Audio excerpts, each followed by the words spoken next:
I think it was the blessing and the curse, you know, to sort of finally understand what was happening so that I can be into the acceptance of what is. At 70, Bruce Willis' family has finally admitted what we all feared. Kind of a slippery slope since then. And, you know, at this point, he can't read, he can't walk, he can't talk. So it's very upsetting. The man who made Yippee-ki-yay famous can't speak, can't read, can't walk. But this nightmare didn't start with aphasia. It started in 1991, when Bruce Willis made one decision that would destroy everything. He decided to fight back against Hollywood's machine, and they made him pay for 34 years. So, let's get into it. May 24th, 1991, Hudson Hawk hits theaters across America. By the end of the weekend, it had earned just $7.9 million against a $70 million budget. Would you like to swing? The reviews were savage. Rolling Stone called it unspeakably awful. The New York Times said it was colossally sour and ill-conceived. But the real story wasn't in the theaters or the reviews.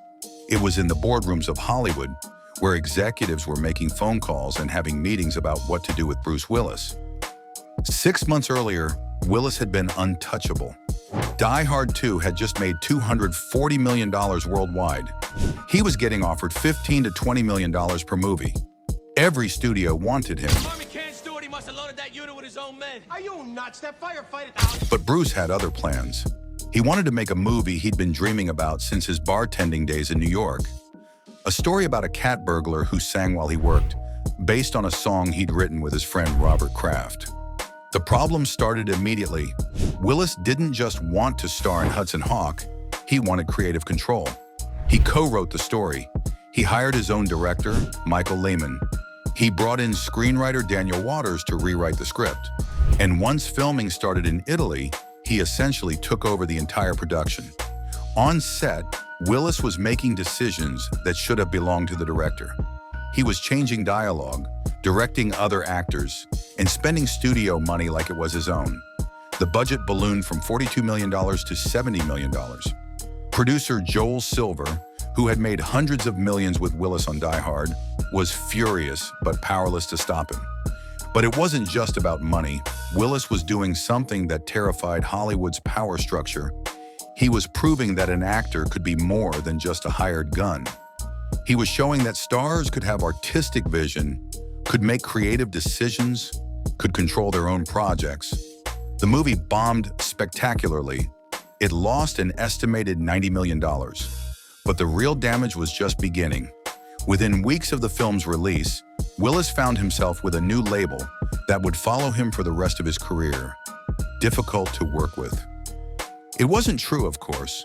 Willis had worked with dozens of directors and co-stars without incident. But the truth didn't matter. What mattered was that he had crossed a line that Hollywood guards more jealously than their box office receipts.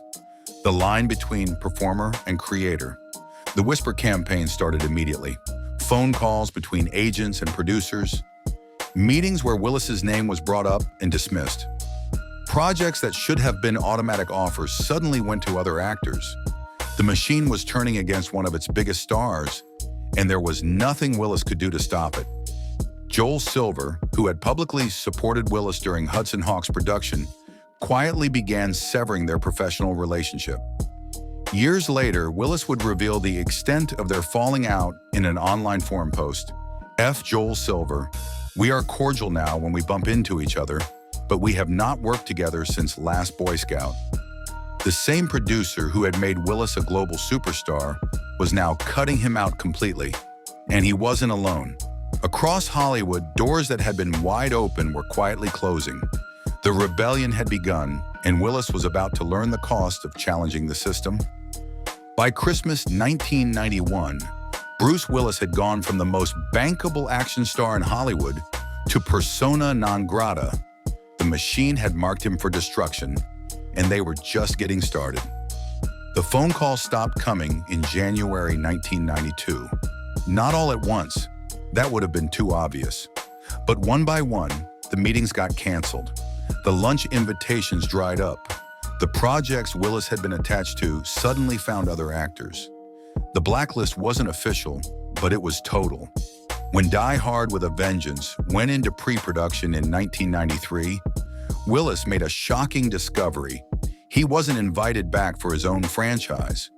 Producer Joel Silver and Lawrence Gordon had both had enough of dealing with Willis. They hired a new producer, Andy Vanna, specifically because he had no history with Willis and no obligation to include him. Think about that for a moment. The character of John McClane had made Willis a global superstar.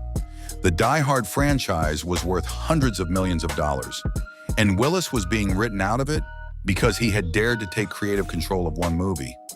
The exclusion from Die Hard 3 wasn't just about money, it was a message. Hollywood was telling every actor in the system what happened when you stepped out of line.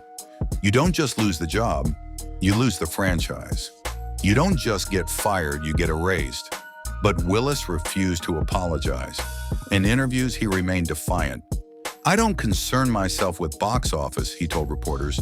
"I concern myself with being an interesting actor." It was exactly what Hollywood didn't want to hear from someone they were trying to punish. The financial pressure was immense. Willis had been commanding $15 to $20 million per picture. Now he was lucky to get supporting roles in ensemble films. His choices in the mid-1990s tell the story of a man scrambling to stay relevant.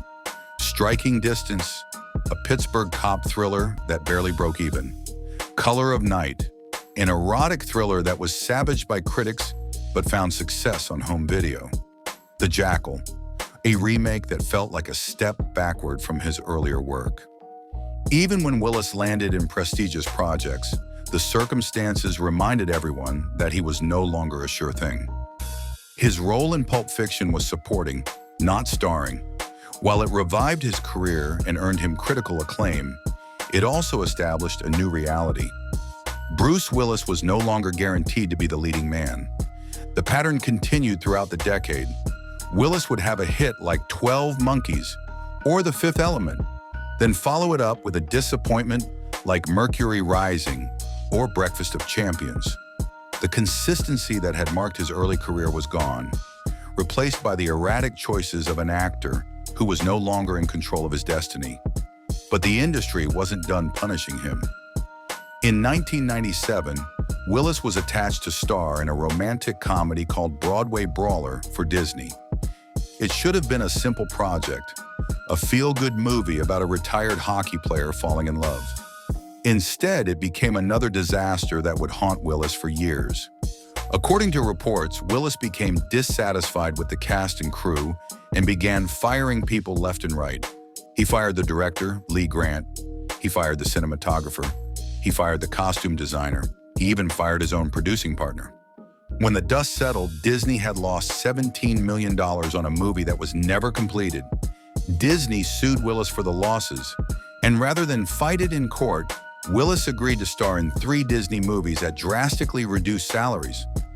One of those movies was Armageddon, where Willis earned just $3 million instead of his usual $15 million fee. Another was The Sixth Sense, which would ironically become one of his biggest hits. But even success couldn't repair the damage to his reputation. Willis had proven twice, with Hudson Hawk and Broadway Brawler, that he was willing to destroy projects rather than compromise his vision.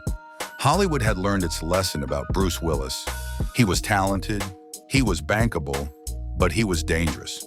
From 1991 to 2000, Willis went from being the highest-paid action star in Hollywood to someone studios approached with caution.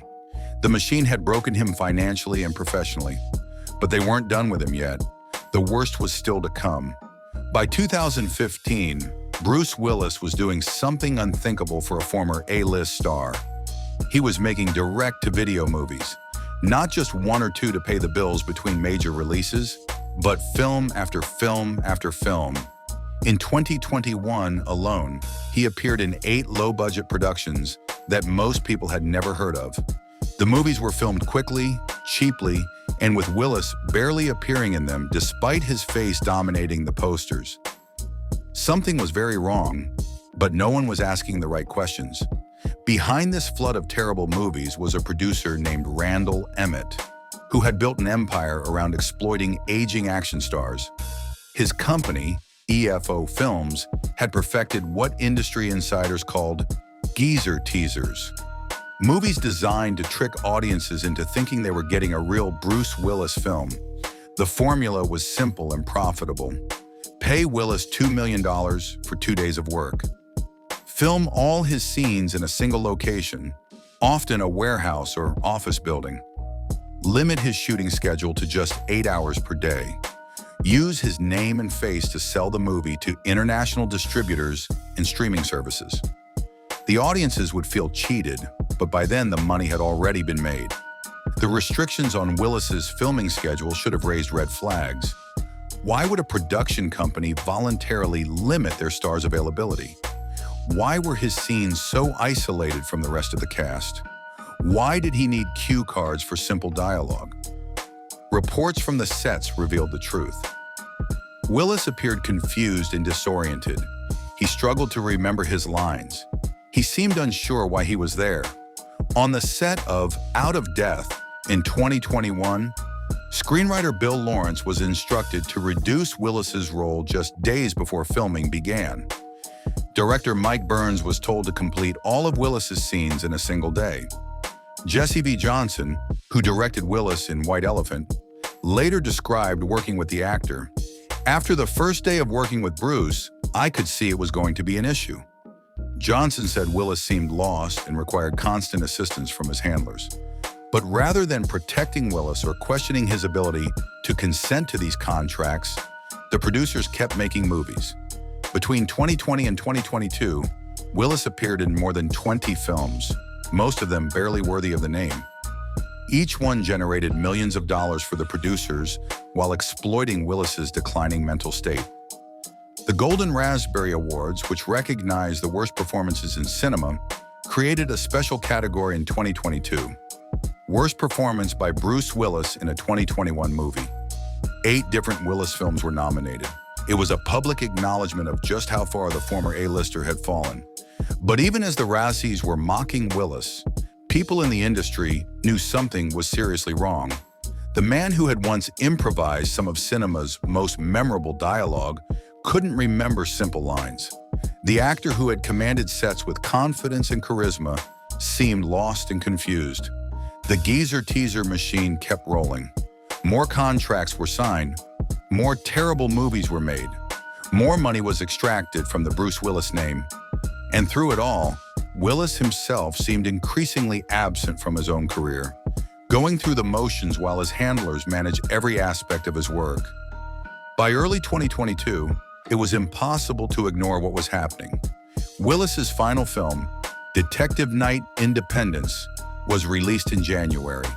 Watching it, even casual fans could see that something was terribly wrong. The man on screen bore little resemblance to the Bruce Willis who had once been one of Hollywood's biggest stars. The trap that had been set for Willis 30 years earlier was finally springing shut. But this time, it wasn't his rebellion that was destroying him. It was his own mind. March 30th, 2022. The statement appeared simultaneously on all socials, posted by all 5 of Bruce Willis's daughters and his wife, Emma Hemming Willis. The carefully crafted words couldn't hide the devastating reality. To Bruce's amazing fans, as a family, we wanted to share that our beloved Bruce has been experiencing some health issues and has recently been diagnosed with aphasia, which is impacting his cognitive abilities. As a result of this, and with much consideration, Bruce is stepping away from the career that has meant so much to him. Aphasia. Most people had never heard the word before, but for those who understood what it meant, the loss of ability to understand or express speech, the diagnosis explained everything. The confused looks on movie sets, the need for cue cards and earpieces, the shortened filming schedules and simplified dialogue. Emma Hemming Willis later revealed how the family had missed the early signs. Bruce's speech had been changing for months, but because he'd had a childhood stutter, they assumed it was related to stress or age. As his language started changing, it seemed like it was just a part of a stutter. It was just Bruce, she told Town & Country magazine. But medical experts knew better. Dr. Andrew Budson from Boston University's Alzheimer's Disease Research Center later said, "I knew Bruce Willis had primary progressive aphasia as soon as his family announced he had aphasia. If somebody's aphasia was due to a stroke, a brain tumor, a car accident, or some other traumatic brain injury, you would just say they had a stroke, a car accident, or a brain tumor." The aphasia diagnosis explained the Geezer teaser films, but it also raised uncomfortable questions. How long had Willis been showing symptoms? How many people in Hollywood knew about his condition, but continued to profit from it? How many of those terrible movies were made by producers who knew exactly what they were doing? The Golden Raspberry Awards quickly rescinded their Bruce Willis category, acknowledging that it was inappropriate to mock someone whose performance was affected by a medical condition. But the damage to Willis's legacy had been done. His final years as an actor would be remembered not for Die Hard or The Sixth Sense, but for a string of direct-to-video disasters that should never have been made. For 10 months, the family hoped that aphasia was the full extent of Willis's condition. But in February 2023, they received the news they had been dreading. Bruce's condition had progressed, and doctors now had a more specific and more devastating diagnosis. The second statement was released through the Association for Frontotemporal Degeneration. Since we announced Bruce's diagnosis of aphasia in spring 2022, Bruce's condition has progressed, and we now have a more specific diagnosis: frontotemporal dementia. Unfortunately, challenges with communication are just one symptom of the disease Bruce faces: frontotemporal dementia. Unlike Alzheimer's disease, which primarily affects memory, FTD attacks personality, behavior, and language first. It typically strikes people in their 50s and 60s. There is no cure, there is no treatment. The average life expectancy after diagnosis is 7 to 13 years. For an actor whose entire career was built on communication and personality, it was the cruelest possible diagnosis. The disease wasn't just taking away Willis's ability to act, it was taking away everything that made him Bruce Willis. But even as the diagnosis was made public, Willis was still completing contracts for more Geezer teaser films. The machine that had exploited him for years wasn't ready to let him go, even as his condition deteriorated rapidly. January 2025, a video surfaces on Emma Hemming Willis's Instagram account. Bruce Willis, looking frail and confused, is meeting with firefighters battling the California wildfires. He's trying to thank them for their service, but the words won't come. His family members speak for him now. It's the first time the public has seen Willis since his dementia diagnosis 2 years earlier. The transformation is shocking. The confident action hero who once commanded movie sets and dominated press conferences can barely lift his head to acknowledge the camera. Quality time with our BW. Who was feeling the love? Keep it pouring in. Emma Hemming Willis captioned the video. But anyone could see that the man in the footage was a shadow of the Bruce Willis the world remembered. March 2025. Willis turns 70. Demi Moore posts photos from a small family celebration. Bruce is surrounded by his daughters, his ex-wife, his current wife, and his young children. He's smiling, but his eyes are vacant. The party isn't for him anymore. It's for them, a way to mark time as their husband and father disappears. By July 2025, the reports that the family had been dreading finally became public. Bruce Willis can no longer speak, read, or walk. The progression of his frontotemporal dementia has accelerated beyond all medical predictions. The man who once performed his own stunts in Die Hard now requires assistance with the most basic functions of daily life. The irony is inescapable. Bruce Willis spent his career playing characters who never gave up, who fought impossible odds and found a way to win. John McClane, crawling through air ducts with bare feet and a machine gun. Corbin Dallas, saving the universe with nothing but attitude and determination. Malcolm Crowe, helping a frightened child even after death.